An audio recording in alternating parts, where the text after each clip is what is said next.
MA final के प्यारे विद्यार्थियों, आज की वीडियो में हम पढ़ रहे हैं कृषि जलवायु प्रदेश। कृषि जलवायु प्रदेशों को का निर्धारण या सीमांकन किस प्रकार से किया जाता है, तो आज वो इस वीडियो के अंदर पढ़ेंगे अपन।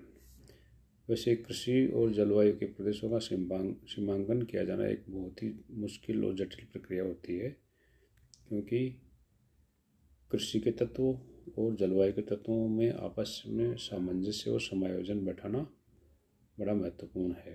तो इस वीडियो में आज इसकी परिस्थिति को ही समझते हैं। कृषि जलवायु प्रदेशों का सीमांकन एक जटिल प्रक्रिया है। कृषि के रूप व जलवायु के तत्वों का सामंजस्य एवं समायोजन, कोऑर्डिनेशन और एडजस्टमेंट करके सीमांकन किया जाना एक कठिन कार्य होता है। सामंजस्य व समायोजन के लिए इन तत्वों को जानना आवश्यक है, जो इस प्रकार से हैं। पहले लेते हैं कृषिजन्य तत्व या विचरक वेरिएबल्स, एग्रीकल्चरल वेरिएबल्स। तो एग्रीकल्चरल वेरिएबल्स कौन कौन से होते हैं? पहला है सामाजिक संगठनात्मक तत्व है, जैसे ज़मीन पे स्वामित्व किसका है, भू स्वामित्व है, वो भी काफ़ी निर्भर करता है। काश्तकारी किसकी है और भू जोत का आकार किस प्रकार का है। दूसरा व्यवस्थात्मक तत्व, उसमें मानव श्रम कितना है, पशुबल कितना लगता है, सिंचाई की क्या व्यवस्था है, मशीनें और उर्वरकों की उर्वरक खादों की क्या स्थिति है जब खेती के लिए, वो तत्व व्यवस्थात्मक तत्वों में आते हैं। उत्पादक संबंधी तत्व है कि भूमि से उत्पादकता कितनी मिलती है, श्रम उत्पादकता क्या है, उसकी उर्वरकता मिट्टी की क्या है और मिट्टी की क्षमता, फसल उत्पादन की क्षमता क्या है उस मिट्टी में। ये उत्पादक संबंधी तत्वों में आते हैं कृषिजन्य तत्वों का। फिर आता है संरचनात्मक तत्व है, जिसमें आता है स्ट्रक्चरल में, जैसे पशुबल, क्योंकि काश्तकार के लिए पशु भी आवश्यक है। पशुबल, मानव श्रम की क्षमता, किस प्रकार की खेती की जाती है जिसमें किस प्रकार का मानव श्रम चाहिए। खाद्यान्न पदार्थ है या किस तरह का है। पेय पदार्थ, जो बाजारजन्य फसलों का निर्धारण कैसे होता है, और व्यापारिक फसलें कौन कौन सी हैं। इस प्रकार से ये संरचनात्मक तत्वों में आते हैं। ये तो हो गए 4 कृषिजन्य तत्व, एग्रीकल्चरल वेरिएबल्स। दूसरे हैं जलवायु संबंधी तत्व, जो क्लाइमेटिक एट्रीब्यूट्स होते हैं, जैसे क्लाइमेट में वर्षा, तापमान, आर्द्रता, ये खेती को प्रभावित करने वाली चीज़ें हैं। सूर्य का प्रकाश, भूमि का ढाल, हिमपात और वायु, हवा का प्रभाव कैसा क्या है। तो इन 2 तत्वों को, कृषिजन्य तत्व और जलवायु संबंधी तत्वों का क्या सामंजस्य है, इस सामंजस्य को आज इस वीडियो में अपन देखते हैं। कृषि जलवायु तत्वों का जो सामंजस्य क्या है, ये है कि ये सर्वमान्य तथ्य है कि विश्व के किसी भी भाग में फसलें परोक्ष रूप से जलवायु की गतियों पर ही निर्भर करती है। ये तो है ही क्लियर, जलवायु की गतियों पर ही खेती निर्भर होती है। अर्थात दूसरे शब्दों में कह सकते हैं कि फसलें वास्तव में अपने क्षेत्र की वर्षा, तापमान जैसी गतियों का ही परिणाम होती है। इसलिए एक डेफिनेशन है, agriculture is a function of climatic conditions. ये बिल्कुल ठीक बात है। इसलिए जलवायु तत्व और फसलें एक दूसरे की परिचायक हैं। विश्व के सभी भागों में सभी फसलें एक साथ नहीं होती हैं, क्योंकि विभिन्न जलवायु तत्वों के अनुसार फसलें भी बदल जाती हैं। विभिन्न भागों में भिन्न भिन्न फसलें होती हैं। कहीं गेहूँ अधिक होता है तो कहीं चाय और कहीं चावल। कुछ क्षेत्रों में चाय पैदा नहीं की जा सकती तो कुछ में रबड़, गन्ना या चावल पैदा नहीं किया जा सकता। अतः स्पष्ट है कि विश्व में फसलों की भिन्नता पाई जाती है, और तथा कुछ क्षेत्र कृषि विहीन है, जहाँ कृषि हो ही नहीं सकती। इस प्रकार ये तथ्य भी स्पष्ट है कि दुनिया के कुछ क्षेत्रों में अत्यधिक वर्षा होती है तो कुछ वर्षा विहीन और वीरान होते हैं। ये भी विषमता पाई जाती है। कुछ भागों में सामान्य वर्षा होती है तो कुछ में असामान्य वर्षा होती है। इसी प्रकार तापमान भी विविध क्षेत्रों में भिन्न भिन्न रूप से पाया जाता है, क्योंकि ग्लोब पे सूर्य की स्थिति के अनुसार तापमान पाया जाता है तो फसलें भी बदल जाती हैं। तो उपरोक्त विविधताओं के उपरांत भी विश्व में वनस्पति और कृषि जैसी गतियों का एक नियमित क्रम पाया जाता है एवं इस क्रम में यदि कोई परिवर्तन होता है तो वह स्पष्ट रूप से परिलक्षित होता है, यानी अपने को नजर आता है। परिणाम स्वरूप खाद्यान्नों की उत्पादकता में कमी या पर्यावरण में बिगड़ाव आदि देखने को मिलते हैं, जो अपन देख रहे हैं। कृषि एवं जलवायु में यह सामंजस्य दो प्रकार से बना रहता है। सामंजस्य कैसे? दो।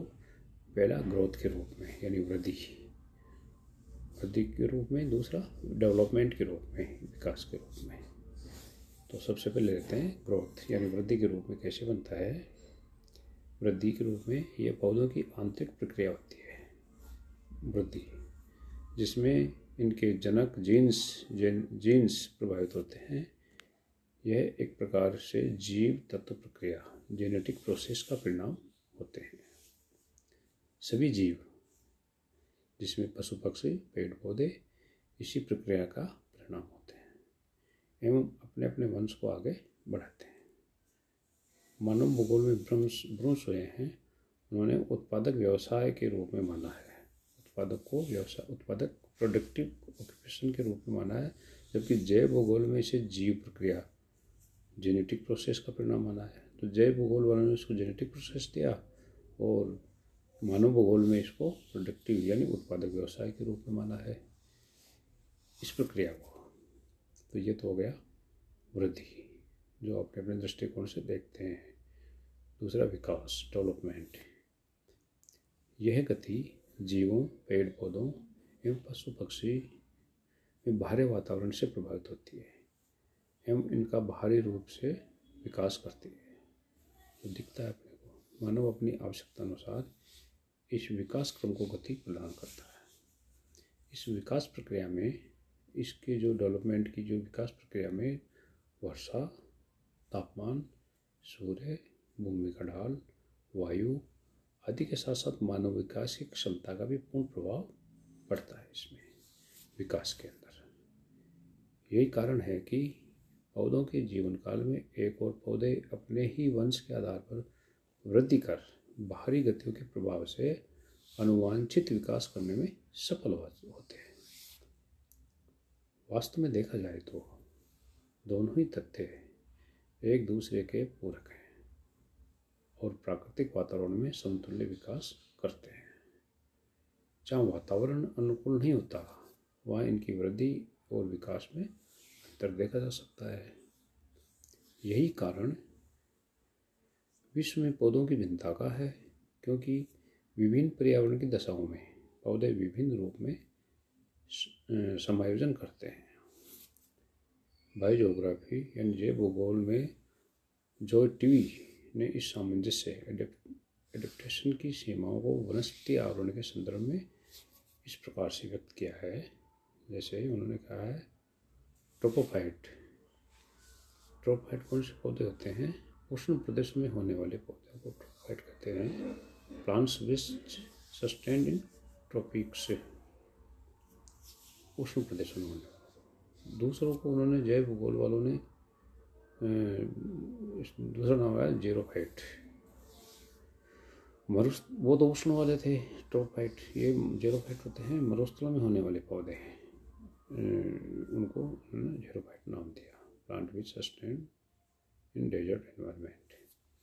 और तीसरा जो प्रकार लिया उन्होंने मेसोफाइट, प्रथम व द्वितीय वर्ग के मध्य, यानी उष्ण और मरुस्थलों के मध्य होने वाले पौधे, plant which sustained in between first and second environments, वो मेसोफाइट में गिने जाते हैं।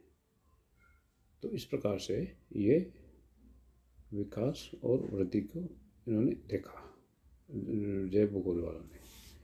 कृषि जलवायु तत्वों का सीमांकन कैसे किया जाता है, यानी डिमार्केशन कैसे करेंगे अपन।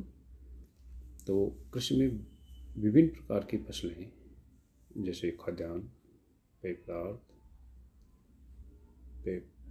रेशेदार फसलें, दालें आदि एक प्रकार से जलवायु की दशाओं के आधार पर ही अपना सामंजस्य कर विभिन्न भागों में विकसित होते हैं।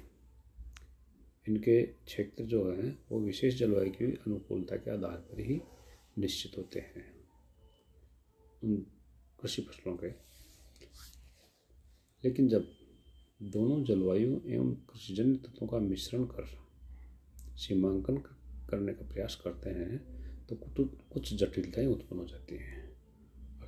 अर्थात कुछ फसलें सामान्य वर्षा एवं तापमान पर संभव होती हैं तो कुछ अति विशिष्ट जलवायु दशाएं चाहती हैं। कुछ फसलों के जीवन चक्र में बदलाव आने के कारण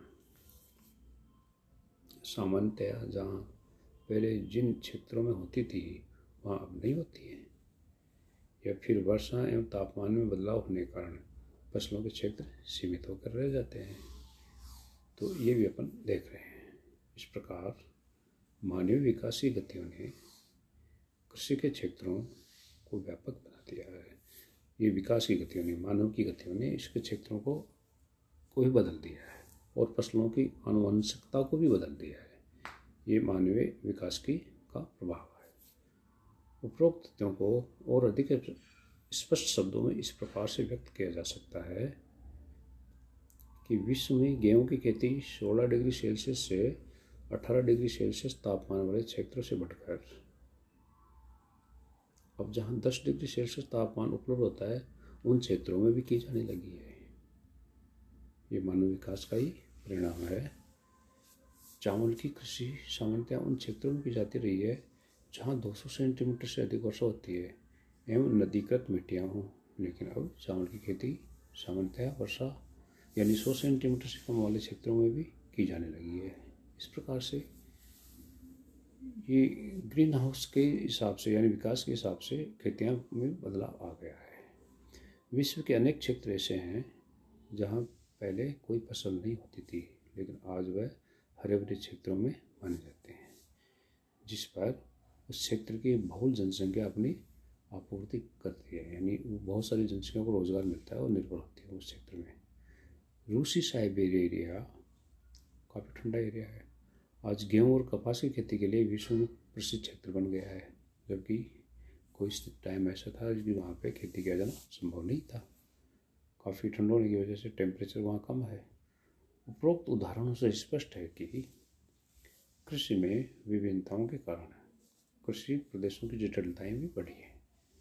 वहीं कृषि जलवायु की जटिलताएं के कारण इनका प्रादेशिकरण और भी कठिन हो गया है। राजस्थान राज्य को लेकर कुछ विद्वानों ने कृषि जलवायु प्रदेशों का सीमांकन करने का प्रयास किया, जैसे कैसे इसमें कृषि विश्वविद्यालय के प्रोफेसर जीपी खुराना का नाम उल्लेखनीय है। उन्होंने राजस्थान में 5 कृषि जलवायु प्रदेश अंकित किए, जो इस प्रकार से हैं। जैसे पहला पश्चिमी मरुस्थलीय मैदान,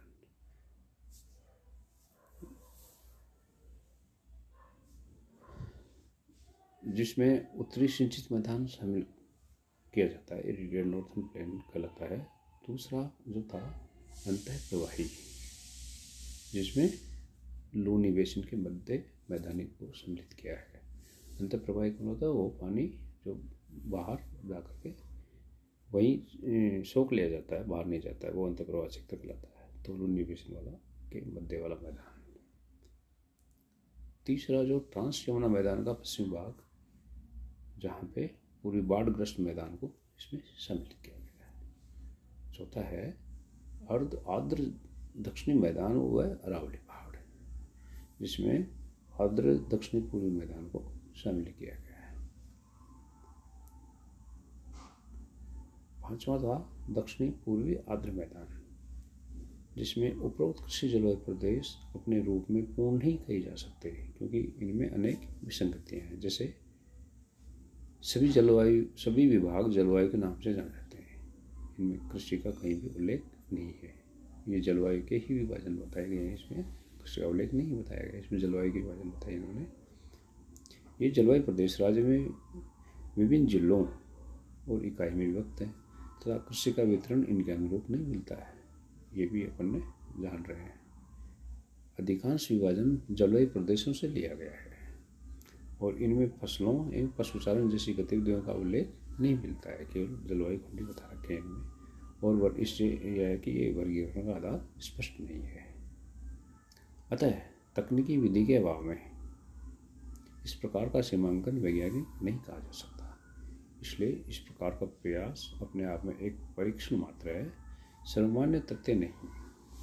यह एक बहुत ही जटिल प्रक्रिया है, इसे समझना आवश्यक है। इस प्रकार से कृषि जलवायु प्रदेशों का सीमांकन किया जाना कठोर है, फिर भी कृषि जलवायु को अपन पढ़ने का प्रयास करेंगे। तो अगले वीडियो में भारतीय कृषि जलवायु प्रदेशों को पढ़ेंगे। धन्यवाद।